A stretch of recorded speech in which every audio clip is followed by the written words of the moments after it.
Hey, and welcome back to Back in Charge. In this video, I want to talk about what I think is a helpful way to think about ADHD in kids and teens.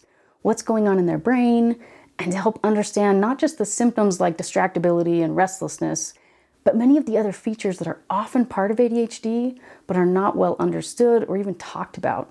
These features include things like emotional outbursts, even over small things, forgetfulness, their backpacks and bedrooms looking like hazmat zones, and having the same conversation over and over and over again.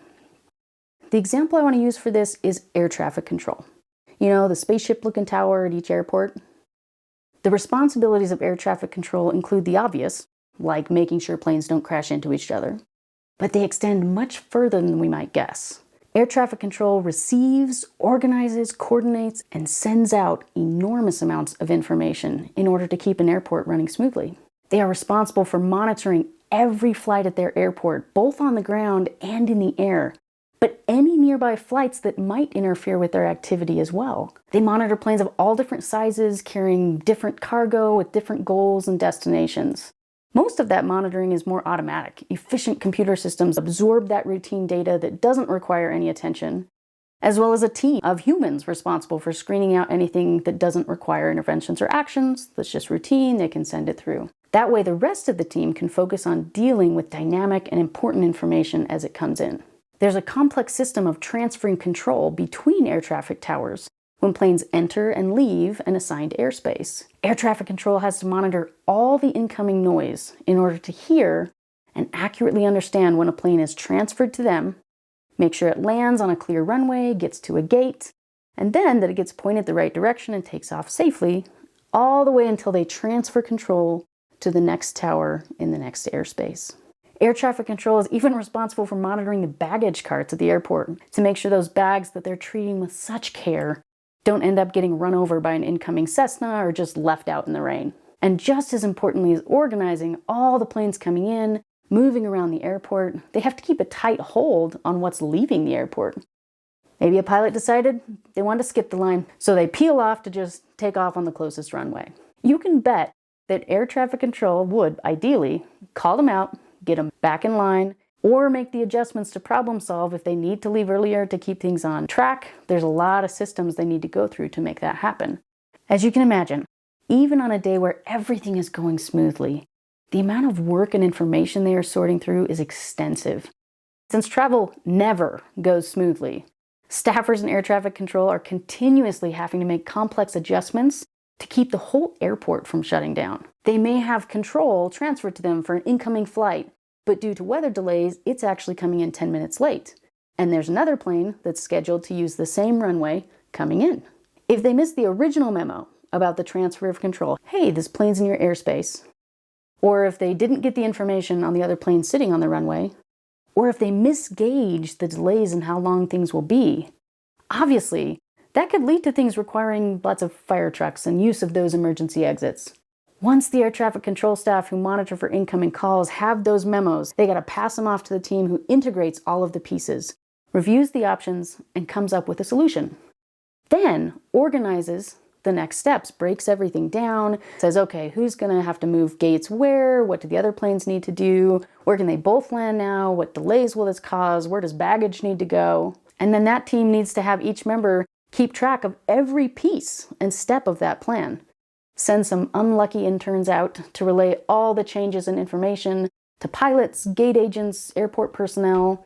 In many cases, those interns will return with strong feelings and words from gate agents that just can't tell their passengers there will be one more delay. That feedback then prompts more adjustments, and the process starts over again. Once both flights land safely, the passengers have extra Biscoff cookies, the gate agents are hiding in the break room, the planes both take off again and leave their airspace. The staff monitoring those planes let everyone know those planes have now been transferred and the crisis is resolved. And thus the airport continues to function and we get to go places like Grandma's and Disney World and psychology conferences. Yay! All right, can we appreciate the kind of logistical nightmare that sounds like? And this is with all the additional support of massive amounts of high-tech computer data.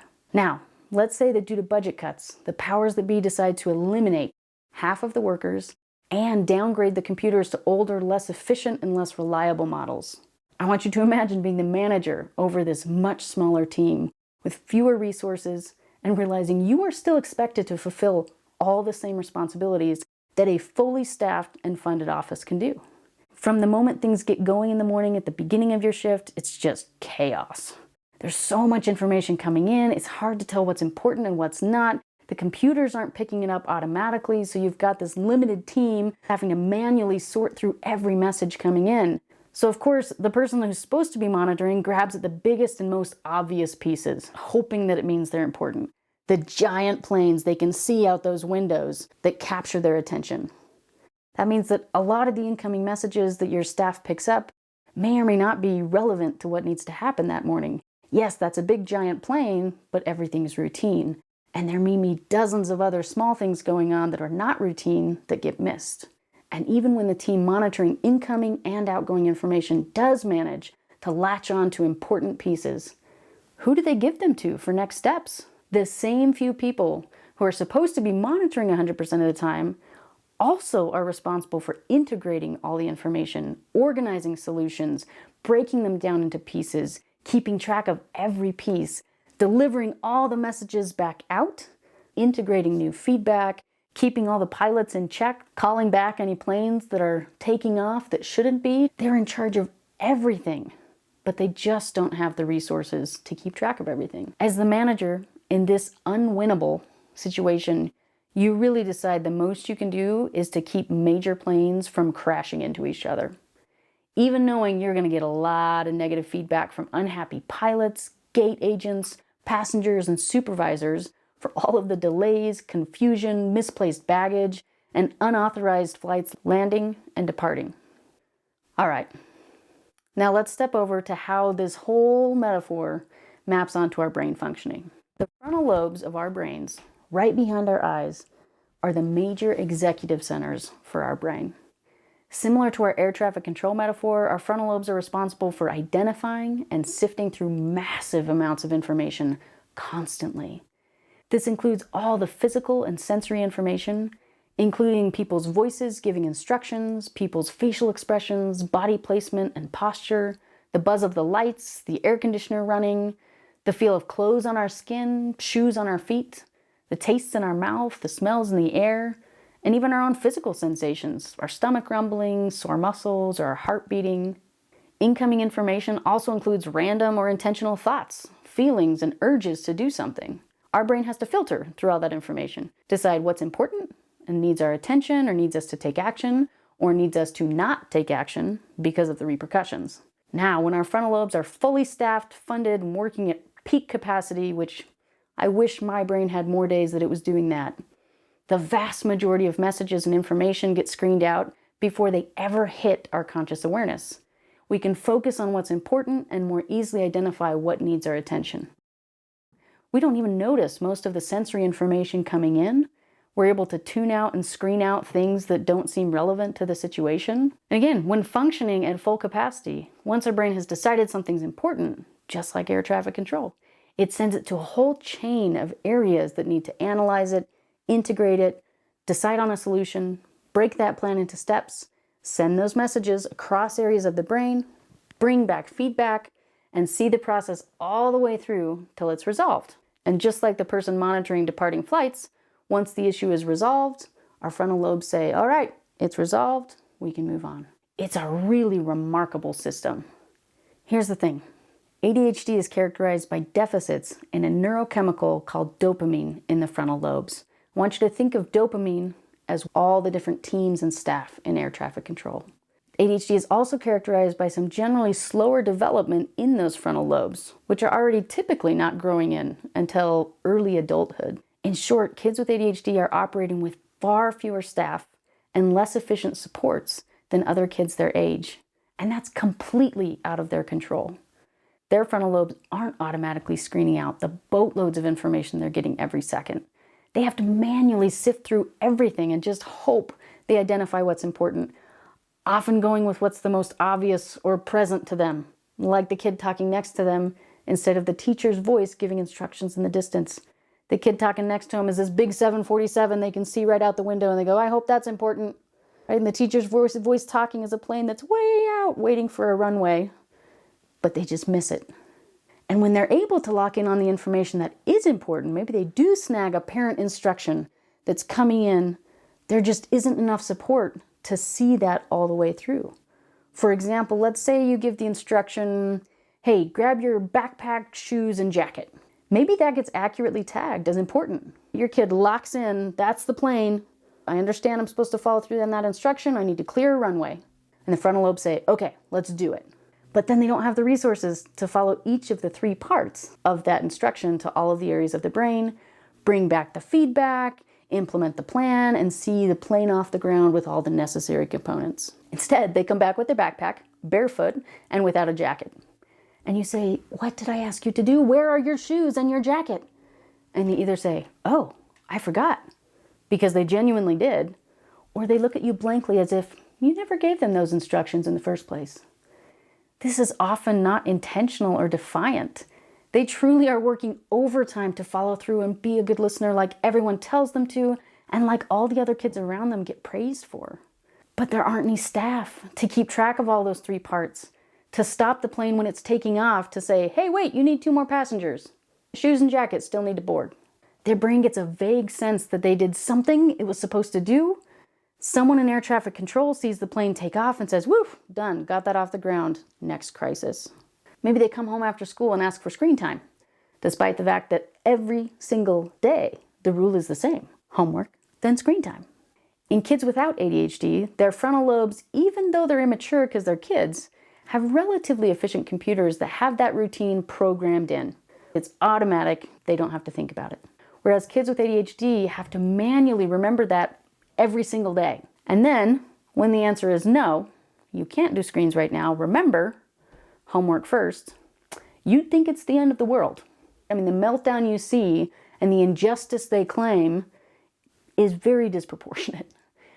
In kids without ADHD, when they're told no or disappointed, they also have feelings of frustration or anger. Planes carrying that frustration or anger might try to take off, but with a full air traffic control staff, they're able to catch that plane and say, nope, nope, nope, too big.